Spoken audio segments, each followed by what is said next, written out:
Okay, so I am here at PAX Unplugged with Guillaume, and he is showing me Riftwalker, a Storm Hollow card game. So here we are. So Guillaume, what can you tell me about this game? So it is elemental. So the game is based on Riftwalkers, so you're opening rifts, and then you're closing the rifts to gain the points from them. So it's all very elemental based. You match your elements to the rifts you're trying to open up to get the points from them. So how does it play? So as you right here in front of you on the table, you have a square of 3x3 elements, okay? And these are the elements you're going to be activating in order to open your rifts. And then your cards are, these are the rifts, so you have a hand of 3 cards, and you will be matching this element to an element on the board in order to activate it.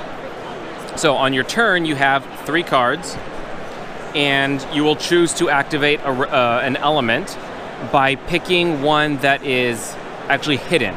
So on every element, you can see the one that's present and the one that's behind it. The one that's behind it is the one you can activate on your turn. So I want blue. I have a blue card here that I want to activate. So I will flip this over, showing the blue, and now I can play this blue card in front of me. This is interesting.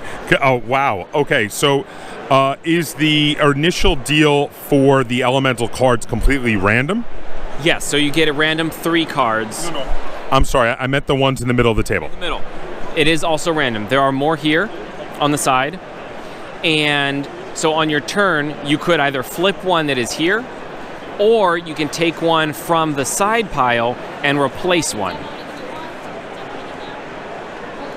Like that. So it would have to be the top one from the side pile? So the top one from the side pile replacing any one on the table, and you can choose as you play it which side you want to play. And they don't always match. So this is yellow and red, this one's yellow and purple, so it can be any combination of 2. And the one you place is the one you can therefore activate. So in this case, I would not have wanted to do this because I don't have a yellow card. So it would not have served me to do that play. Which is why instead I played this blue one, and that gave me the card that I needed.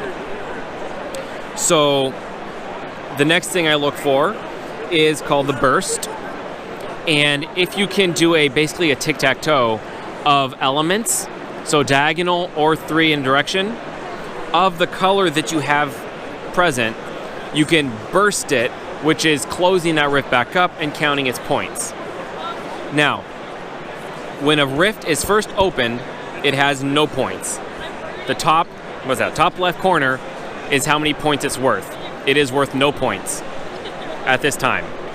On my next turn, I will activate another blue somehow. Well, in this case, we'll pretend this is like this. I will activate another blue, and now I can rotate this, and it's worth 3 points now.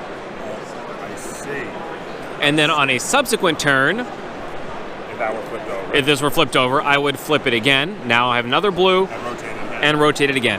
Now, how many of these cards can you have in front of you at any time? How many of these cards can you have in front of you at any given time? In front of you, as many as you want. Only ever 3 in your hand. And cards that are in front of you like this aren't worth anything. So you can add them up, but you're not getting any points. Because on your turn, you can either play a card or you can rotate a card. Well, now at the end of the game, once it's down on the table in front of you, is that it's worth the points that's in the... No, it's not. You need to burst it. You need to burst it to get the points. So, first I play it, then I rotate it as many times as I feel I can, once or twice. So now it's worth 7 points because it's rotated twice. But it took me 3 turns to do this. Now, if I can get that tic-tac-toe of 3 in a row of blue... So in this case, if it were like this, I can do a burst of blue because I have 3 in a row. Now I move it over to my score pile, and it is worth 7 points. All the others that are down here are worth nothing unless I can actually burst them and move them over to the score pile. So what triggers the end of the game? So the end of the game is triggered when the first person gets to a certain number of burst rifts, which is based on the number of players. So in here it says 2 players, 7 rifts, 3 players 6 rifts, 4 players 5 rifts. So first person to that many, the game triggers the end game. Okay.